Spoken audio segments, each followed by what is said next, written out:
நாமக்கல் மாவட்டத்தில் இருந்து வருகிறவர்களுக்கும் அனைத்து சிறப்பு பயிற்சியாளர்களுக்கும், தருமபுரி மாவட்டத்தில் இருந்து வருகிறவர்களுக்கும் அனைத்து சிறப்பு பயிற்சியாளர்களுக்கும், கிருஷ்ணகிரி மாவட்டத்தில் இருந்து வருகிறவர்களுக்கும் அனைத்து சிறப்பு பயிற்சியாளர்களுக்கும், இந்த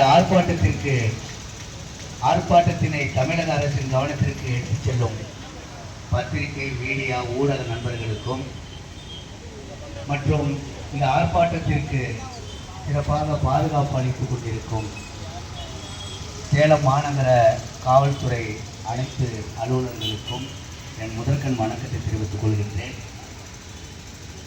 தமிழ்நாடு முழுவதும் பல கட்ட போராட்டங்களை நடத்தியிருக்கின்றோம். ஆனால் இந்த ஆர்ப்பாட்டத்திற்கு வருகின்றிருக்கும் பகல் நேர பாதுகாப்பு மைய பராமரிப்பாளர், உதவியாளர் அவர்களுக்கும் எனது வணக்கத்தை தெரிவித்துக் கொள்கின்றோம். சேலம் மாநகரத்தில் நடக்கும் இந்த கவன ஈர்ப்பு ஆர்ப்பாட்டம் நமக்கு வடு. ஏனென்றால் மாண்புமிகு தமிழ்நாடு முதலமைச்சர் திராவிட மாடல் அரசில் பாயை வெளியே தூக்கி எறிந்துவிட்டு தரையில் அமர வேண்டிய சூழலில் தான் நாம் இருக்கின்றோம். அதுதான் இந்த மாநகர காவல்துறை கொடுக்கும், ஆசிரியர்களுக்கு மாநகர காவல்துறை கொடுக்கும் ஒரு மரியாதை. நீங்கள் மாற்றுத்திறன் மாணவர்களுக்கு இல்லம்சார் பயிற்சியிலே சென்று அவரை கரம் தூக்கி உயர்த்தி அந்த மாணவர்களை மருத்துவர் ஆக்கியிருப்பீர்கள், வழக்கறிஞராக ஆக்கியிருப்பீர்கள், காவல்துறையாக கூட ஆக்கியிருப்பீங்க. மாரியப்பன் போன்று இந்த இந்திய நாட்டுக்கு பெருமை சேர்த்திருப்பீங்க. ஆனால் நீங்கள் தரையில் அமர்ந்து போராட வேண்டிய கட்டாயத்துக்கு தள்ளப்பட்டிருக்கிறது இந்த சேலம் மாநகர காவல்துறை. இந்த வலுவை தமிழகம் முழுவதும் கொண்டு சேர்ப்பேன் என்பதில் எனக்கு மாற்று கருத்து இல்லை. உள்ளபடியே மிகுந்து வருகின்றோம். மிகப்பெரிய வேதனை. ஆசிரியர், நாம் அனைவரும் ஆசிரியர், அதிலும் குறிப்பாக பெரும்பான்மையாக பெண் ஆசிரியர் இருக்கின்றோம். ஆனால் நீங்கள் தலையில் அமர வேண்டிய கட்டாயம். இதுதான் இன்றைக்கு திராவிட மாடல் அரசு நமக்கு கொடுக்கக்கூடிய மதிப்பு, மரியாதை. உங்களுக்கு நல்லா சொல்றேன், 2008 2009 டிபிஐயோட வெளி ஓரங்கள்ல கண் தெரியாத ஆசிரியர்கள் வந்து போராடிக்கிட்டு இருந்தாங்க. மாண்புமிகு அன்றைய தமிழ்நாடு முதலமைச்சர் அவர்கள் நேரா அந்த போராட்டம் செய்யக்கூடிய ஆசிரியர்களை சந்தித்து அவர்களுக்கான தேவையும் உதவியும் செய்தளிப்பிய இதே திராவிட முன்னேற்ற கழக அரசு நம்மை தரையில் அமர்த்தியிருக்கின்றது. உள்ளபடியே வேதனை. எவ்வளவு பெரிய வேதனை பாருங்க.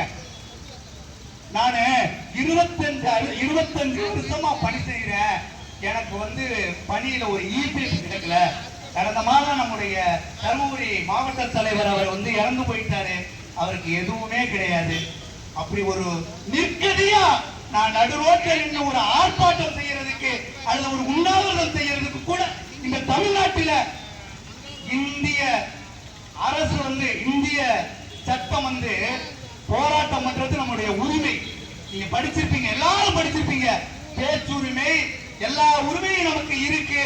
ஆனா திராவிட முன்னேற்ற கழக அரசின் அடக்குமுறையில் நாம் தரையில் வர வேண்டிய அவலம் ரொம்ப வேதனை. நீங்க நல்லா கவனிச்சு பாருங்க. 2002 பணிக்கு சேரும் பொழுது அன்றைக்கு தங்கத்தின் விலை 4500 ரூபாய், நம்முடைய சம்பளமும் 4500 ரூபாய். 2025 இன்னைக்கு ஒரு பவுனோட விலை 70000 ரூபாய். ஆனா நமக்கு சம்பளம் 25000 ரூபாய். எவ்வளவு அவலம் பாருங்க. இதான் நான் ரோட்ல இருந்து சொல்ல வரேன். இந்த மக்கள்கிட்ட எடுத்து சொல்ல வந்திருக்கிறோம். நாங்க என்ன வந்து தீவிரவாதிகளா? நாட்டு போட்டு உட்கார கூடாதா? என்னையா இது நாட்டுல நடக்குதுன்னு எனக்கு தெரியல. ரொம்ப அவலம், மிகப்பெரிய அவலம். இப்படி இருக்கிற அரசு உன்னை பணியிடங்களை செய்யுமா அப்படின்றத யோசிச்சு பாருங்க.